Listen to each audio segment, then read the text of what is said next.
My family said I was dramatic, attention-seeking, and always exaggerating. So they dismissed my pain for months, rolling their eyes when I mentioned doctor visits and sighing when I asked for help with simple tasks. But I wasn't dramatic. I wasn't exaggerating. While they thought I'd eventually stop complaining and accept being ignored, I was quietly documenting every dismissal, every cruel comment, every moment they chose their convenience over my suffering, because I was planning to show them what real pain looked like when the people you love most refuse to believe you're hurting. They treated my agony like an inconvenience, my medical appointments like attention-grabbing theater, my requests for help like burdens they shouldn't have to carry. But pain, real pain, doesn't disappear just because people refuse to acknowledge it. It builds, it festers, and eventually, it demands to be felt by everyone who ignored it in the first place. I'd been the strong one in the family for 63 years. When my husband died suddenly of a heart attack, I grieved privately and took care of everything myself. When my daughter Lisa struggled through her divorce, I watched her children every weekend and helped with legal fees. When my son Mark lost his job, I let him live in my basement for 8 months while he got back on his feet. When my youngest, Jennifer, needed help with her wedding expenses, I liquidated part of my retirement savings without complaint.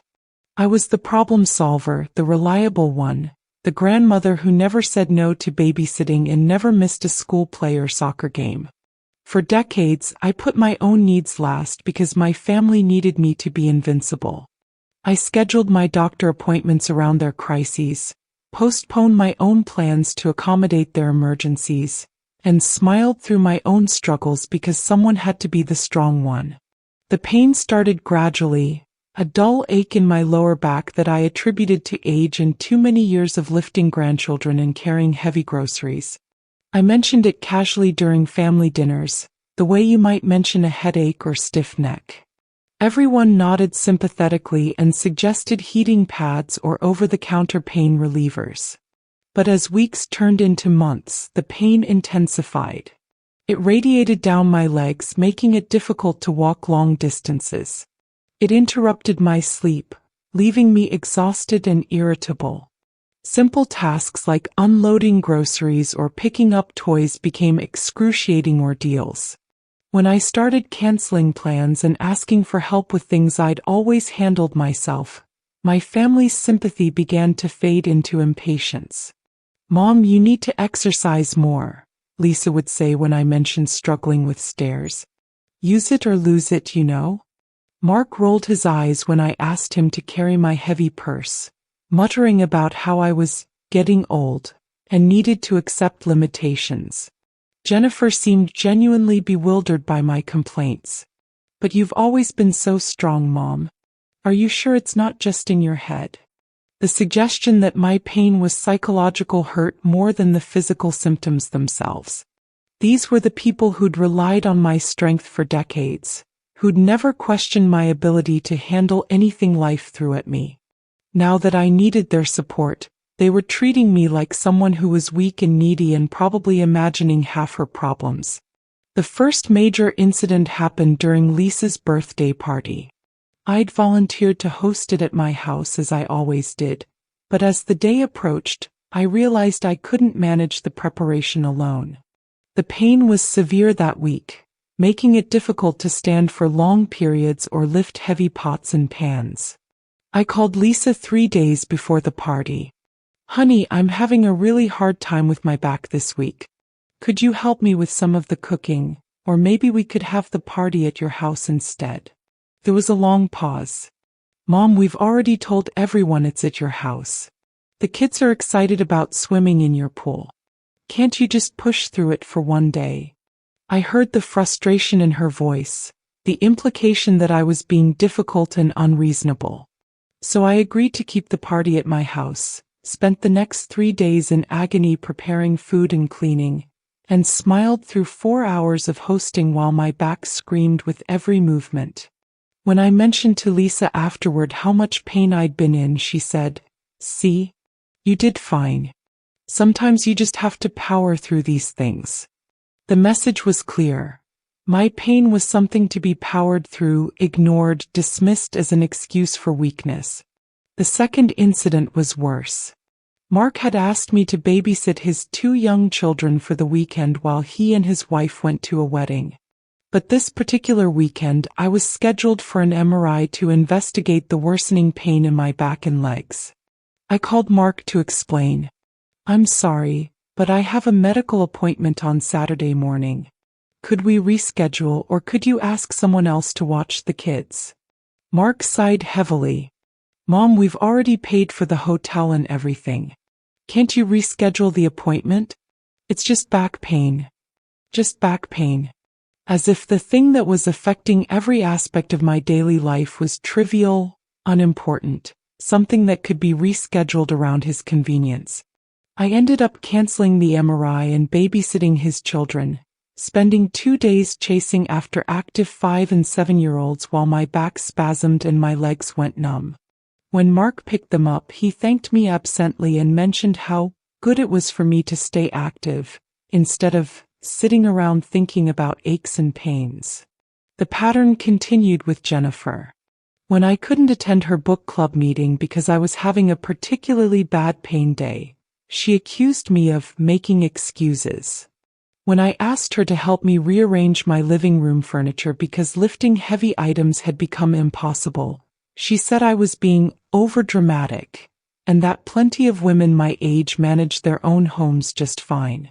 Each dismissal felt like a small betrayal, a chip away at the foundation of trust and care I'd thought we'd built over decades of family relationships. I called a family meeting to share the diagnosis.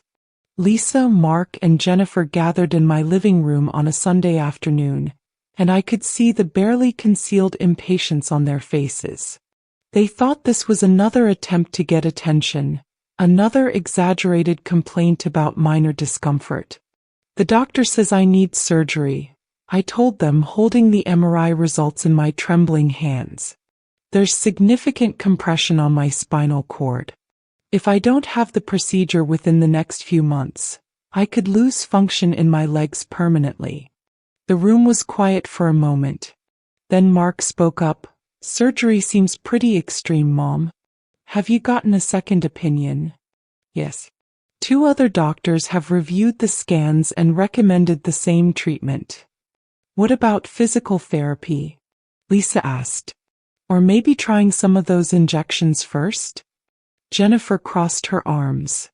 "I just think you need to be really sure about this. Surgery is risky, especially at your age. Maybe if you lost some weight and exercised more, the problem would resolve itself naturally."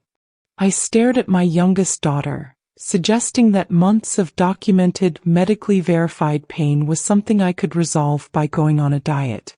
"The doctor says the surgery is necessary," I repeated quietly.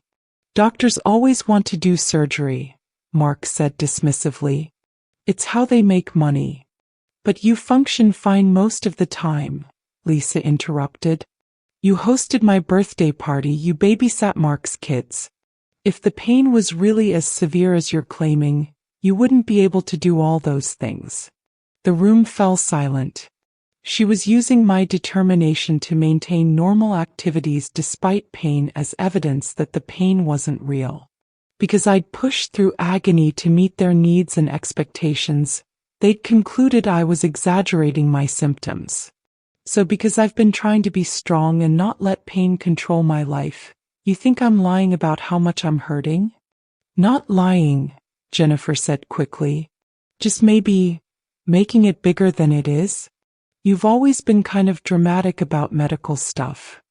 I looked around the room at my 3 children and realized they saw me as a hypochondriac, an attention seeker, someone who exaggerated minor problems for sympathy. "I'm scheduling the surgery for next month," I said firmly. "We're not dismissing anything," Mark protested. "We just want you to be sure." "You want me to be sure, or you want me to stop complaining about something that inconveniences you?" Because I'd finally realized that my family's concern wasn't about my well-being, it was about their comfort. They wanted me to stop mentioning pain because it made them feel guilty. They wanted me to cancel medical appointments because my health was less important than their plans. That night, I sat alone thinking about 8 months of dismissed pain, ignored requests for help, and accusations of exaggeration. They thought I was dramatic, attention-seeking, exaggerating. If they thought what I'd been going through was exaggerated drama, I was about to show them what real consequences looked like when you ignore someone's pain long enough. I didn't make emotional phone calls or send angry texts after that family meeting. Instead, I started documenting everything.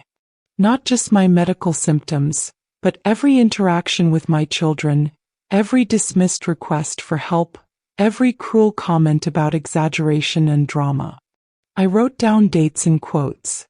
Lisa saying, "Just push through it," when I was in tears from back spasms. Mark calling my pain just back pain when I had to cancel the MRI. Jennifer suggesting my medically diagnosed condition could be resolved with weight loss and exercise. But more importantly, I started making lists of all the ways I supported each of them. The regular babysitting that allowed Lisa to maintain her social life. The emergency financial support I provided Mark. The emotional labor I performed for Jennifer, listening to her problems whenever she called crying about work or relationships. For decades, I'd been the family's support system. I was the free babysitter, the emergency loan officer, the wise counselor, the reliable helper who never said no. My children had built their adult lives on the assumption that I would always be available, always be strong, always put their needs before my own. They'd gotten so comfortable with my sacrifices that they couldn't recognize when I genuinely needed their support in return. When I finally asked for help, they saw it as weakness rather than vulnerability, as drama rather than desperation. I realized that my family's dismissal of my pain was fear. They were afraid that if they acknowledged how much I was suffering, they'd have to step up and provide the kind of support I'd always given them. It was easier to convince themselves I was exaggerating. I called my lawyer, Monica Reeves. I explained the situation. I was having major spinal surgery with a significant recovery period. My adult children had made it clear they considered my medical needs to be exaggerated drama and were unwilling to provide support during my recovery. "I need to make sure my affairs are in order," I told Monica. "And I want to explore my options for long-term care that doesn't depend on family members who don't believe I'm actually sick." We reviewed my will, my advance directives, and my financial situation. We discussed home health care options and recovery services that could be hired rather than expected from family. I scheduled the surgery for a Thursday morning and told my children in a group text, "Surgery is scheduled for March 15th at 7 a.m. I've arranged for all necessary care during recovery. No need for anyone to adjust their schedules." The responses were predictably dismissive. Lisa replied, "Good luck, hope it goes well." Mark sent, "Let us know how it goes." Jennifer's message was longer. "Are you sure about this? It seems really extreme for back pain." None of them offered to drive me to the hospital or help during recovery. They treated my major spinal surgery like a routine dental cleaning. I arranged for medical transport to the hospital and hired a private duty nurse. The surgery went well, but the recovery was brutal. For the first 2 weeks, I could barely walk to the bathroom without assistance. I needed help with everything from opening prescription bottles to reaching items on high shelves. When Lisa called 3 days after surgery, I was honest about the recovery process. "It's been very difficult. I can't walk more than a few steps without my walker, and I need help with most daily activities." "Oh no, Mom. Why didn't you tell us it would be this bad? We could have helped. I told you the surgery was necessary for months. You said I was exaggerating. We didn't know it would be major surgery." "Spinal surgery is always major surgery, Lisa."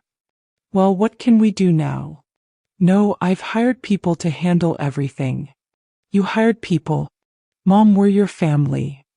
I shouldn't have to, but I do because my family doesn't believe me when I tell them I need help. For 8 months, she'd hurt and confused me by dismissing my pain. Now she was experiencing what it felt like to be shut out when someone you love is suffering. Over the following weeks, each of my children made repeated offers to help with recovery tasks. Every offer was sincere and well-intentioned, and I declined every single one. I appreciate the offer, I would say, but I've already arranged for professional help. But we want to help you ourselves, Lisa protested. We're your children. Yes, you're my children. And when I needed your help the most, you told me I was exaggerating my symptoms. We were wrong about that. Yes, you were. And now I'm showing you what it looks like when someone believes you're wrong about their medical needs. The dynamic had completely reversed. Now my children were calling frequently, offering support, expressing concern. And I was the one dismissing their offers, questioning their motives. It's just spine surgery, I told Mark when he offered to take time off work. I'm managing fine with professional care. You don't need to disrupt your schedule for something so minor. The words were deliberate echoes of things he'd said to me, and I could hear the recognition in his voice. The breaking point came 6 weeks after my surgery, during what should have been a routine follow-up call with Jennifer. I was walking better by then, though I still had significant limitations and ongoing pain. Mom, this has gone on long enough, Jennifer said. We get it, you're mad that we didn't take your surgery seriously. But you're punishing us by shutting us out, and it's hurting the grandchildren too. I'm not shutting anyone out, I said calmly. I'm simply managing my recovery the way I need to manage it. By hiring strangers instead of accepting help from people who love you. By hiring people who believe me when I tell them I'm in pain. We believe you now. Now that you've seen me unable to walk without assistance, yes. But you didn't believe me when I was still functional despite suffering. What do you want from us, Mom? We've apologized. We've offered to help. We've admitted we were wrong. I want you to understand what it felt like, I said slowly, to be in genuine, documented, medically verified pain for 8 months while the people I loved most told me I was exaggerating. We understand that we hurt you. Do you? Because when I declined your help during recovery, you immediately started calling me cruel and punishing. You've been experiencing 6 weeks of having your genuine offers of help dismissed, and you're already calling it punishment. That's different. How is it different? Because we're actually trying to help now. And I was actually in pain before surgery. I wasn't exaggerating my symptoms.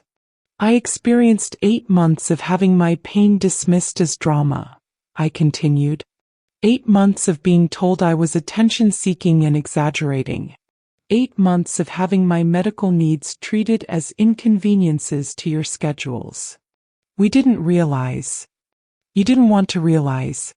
It was easier to believe I was being overdramatic than to acknowledge that your strong, reliable mother might actually need help for once. Jennifer was crying now. We were wrong. We know we were wrong. Yes, you were wrong. And the consequences of being wrong about someone's pain don't disappear just because you finally acknowledge the truth. So you're never going to forgive us? I'm not punishing you, Jennifer. I'm protecting myself from people who've shown they can't be trusted to support me during health crises. We would support you now, because you've seen dramatic proof that I was telling the truth. But what happens the next time I have a health issue that's less visible? Will you believe me then, or will you wait for dramatic proof again? The question hung between us because we both knew the answer. My children had learned to take my pain seriously only after seeing me reduced to using a walker and requiring professional care. Over the following months, the full scope of my response became clear. Lisa discovered that I'd closed the emergency fund account I'd maintained for family crises. Mom, my car broke down and I went to transfer money from our emergency account, but it's been closed. Yes, I closed it. Where am I supposed to get money for car repairs? The same place other adults get money for car repairs, your savings, a loan, or a payment plan. But you've always helped with emergencies. I've always helped because I thought we had a reciprocal relationship where we supported each other during difficult times. I was wrong about that. This isn't about apologies, Lisa. It's about trust.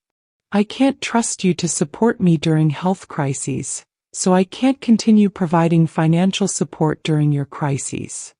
Mark discovered the change when he tried to ask for help with his daughter's summer camp fees. I don't understand, he said. You love helping with the kids' activities. I did love helping, but I've reallocated those funds to pay for the professional care I needed during my recovery.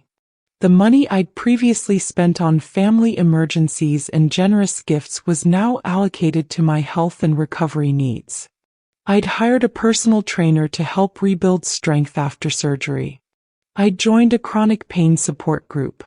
I'd invested in ergonomic furniture and home modifications. For the first time in decades, I was spending money on my own well-being instead of everyone else's convenience. Jennifer's discovery was the most painful. When she called crying about relationship problems, seeking the emotional support I'd always provided, I listened politely but didn't offer advice or comfort. You're not even going to help me figure this out? I think you should handle your relationship problems on your own, sweetheart. You're a capable adult. But I need your perspective. Maybe you should consider counseling. Professional counselors are trained to help with relationship issues. I don't want a professional. I want my mother. Your mother spent 8 months asking for support during a health crisis, and you told her she was being overdramatic. Maybe I should follow your example and suggest you're making your problems bigger than they are. The silence on the other end was devastating, but it was also necessary. Jennifer needed to understand how it felt to ask for emotional support and be told to handle problems independently. By December, nearly 9 months after my surgery, the full impact of my withdrawal became clear. Christmas was approaching, and for the first time in decades, I wasn't hosting family gatherings. When Lisa asked about holiday plans, I told her I was spending Christmas at a resort spa. You're spending Christmas alone? She asked, horrified.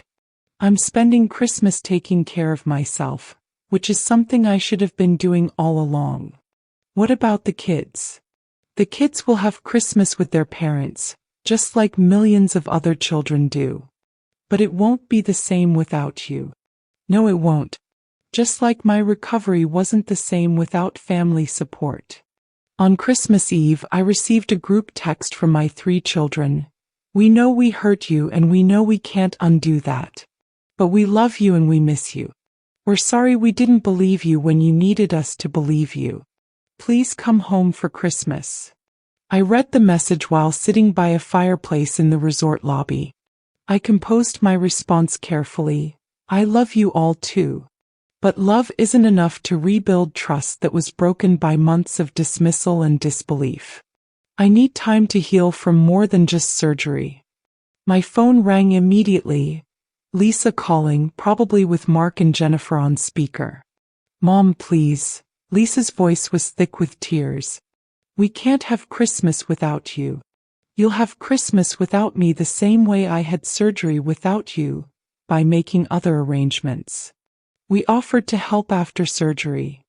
After you realized I was telling the truth about my condition. But I needed you to believe me before you saw proof. There won't be a next time, I said quietly. I'm 74 years old.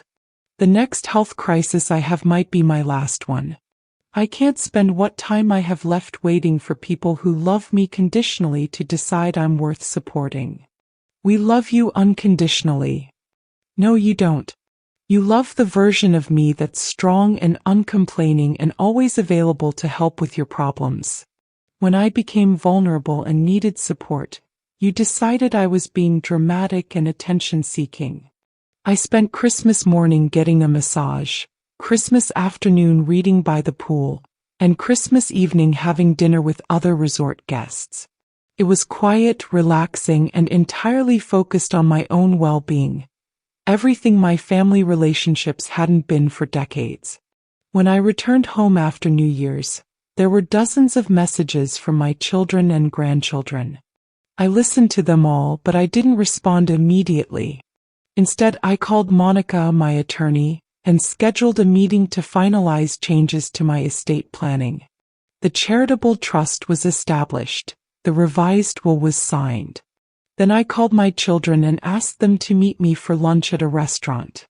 I want you to understand something, I told them when we were seated. This isn't about punishment or revenge. It's about consequences. What's the difference? Mark asked. Punishment is about making someone suffer for wrongdoing. Consequences are about adjusting your behavior based on what you've learned about someone's character. And what did you learn about our character? Jennifer asked quietly.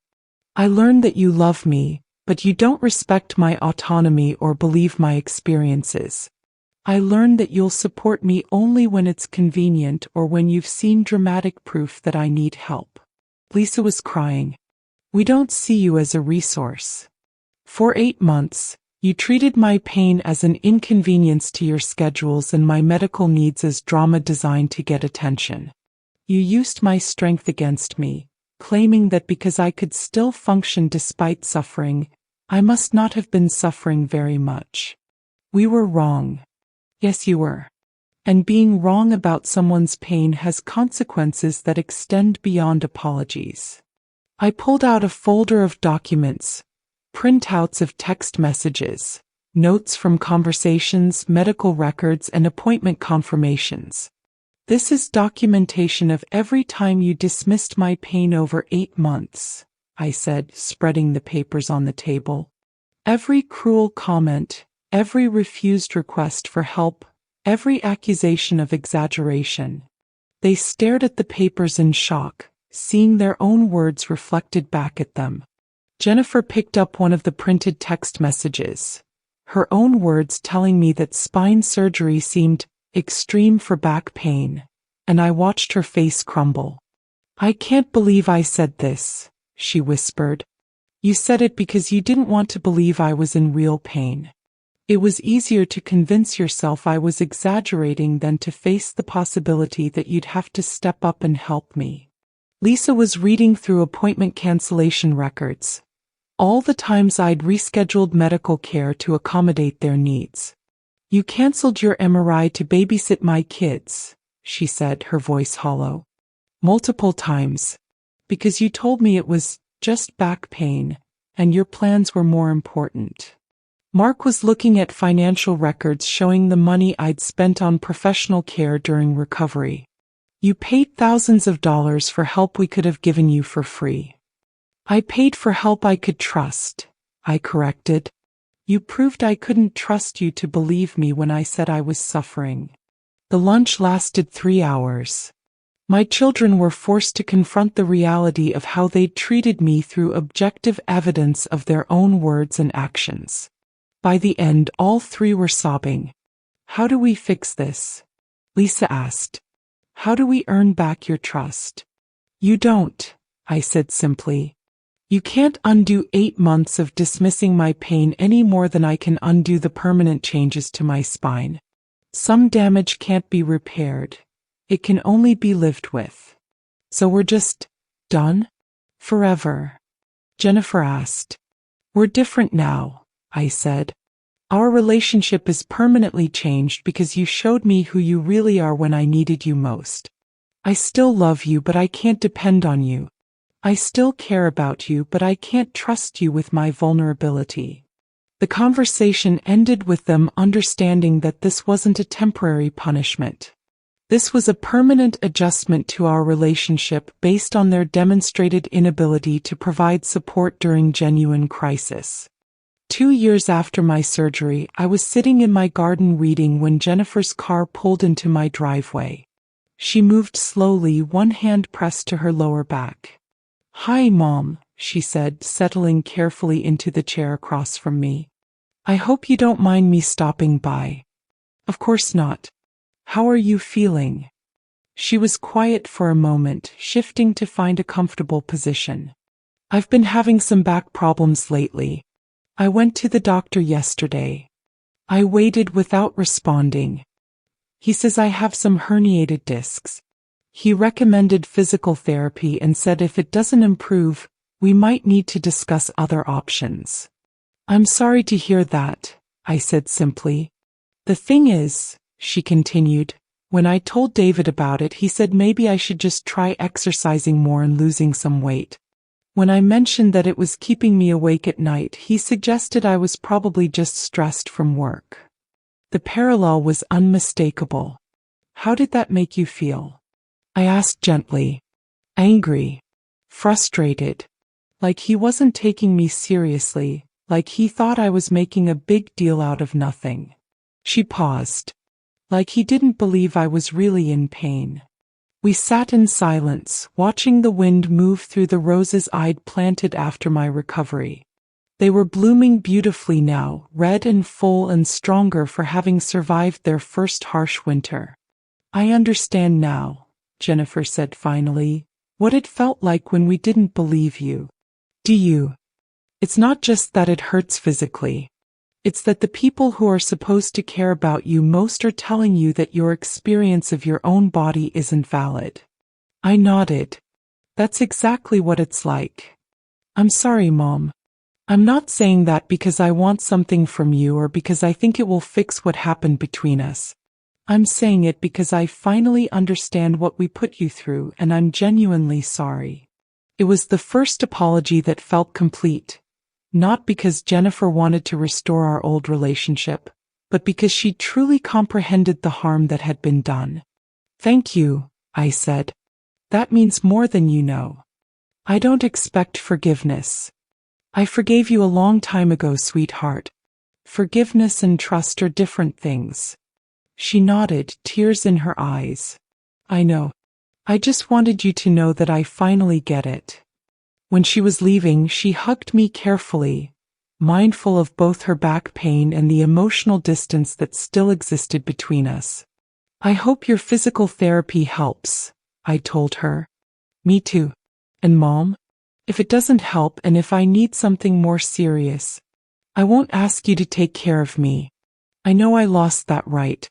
But maybe you could just believe me if I tell you I'm scared. I'll always believe you when you tell me you're in pain, I said. That's what people who love each other do. After she left, I sat in my garden until sunset. Jennifer's back problems weren't serious enough to require surgery, but they were chronic enough to give her a permanent reminder of what it felt like when physical pain was dismissed as psychological drama. It wasn't justice in the dramatic sense I'd originally planned. It was something quieter and more educational. The natural consequence of living long enough to experience both sides of a situation you'd previously understood only from one perspective. My family relationships were forever changed by how they treated me during my health crisis. We still gathered for holidays, still maintained contact, still expressed love for each other. But the deep trust and emotional intimacy we'd once shared was gone, replaced by polite boundaries and careful distance. The roses in my garden bloomed every spring, surviving harsh winters and emerging more beautiful each year. But they also had thorns that drew blood if you tried to handle them carelessly, protection that had grown from seasons of learning to guard themselves against damage. Sometimes the most loving thing you can do is develop thorns of your own, boundaries that protect you from people who've proven they can't be trusted with your tenderness. It's not punishment, it's survival. That's what my family had now. A relationship with clear boundaries, genuine but limited love, and the permanent understanding that some pain can't be ignored and some consequences can't be undone. They'd learned to respect my limits because they'd experienced the cost of dismissing them. Sometimes that's the best kind of love possible. The kind that protects itself first so it can continue to exist at all.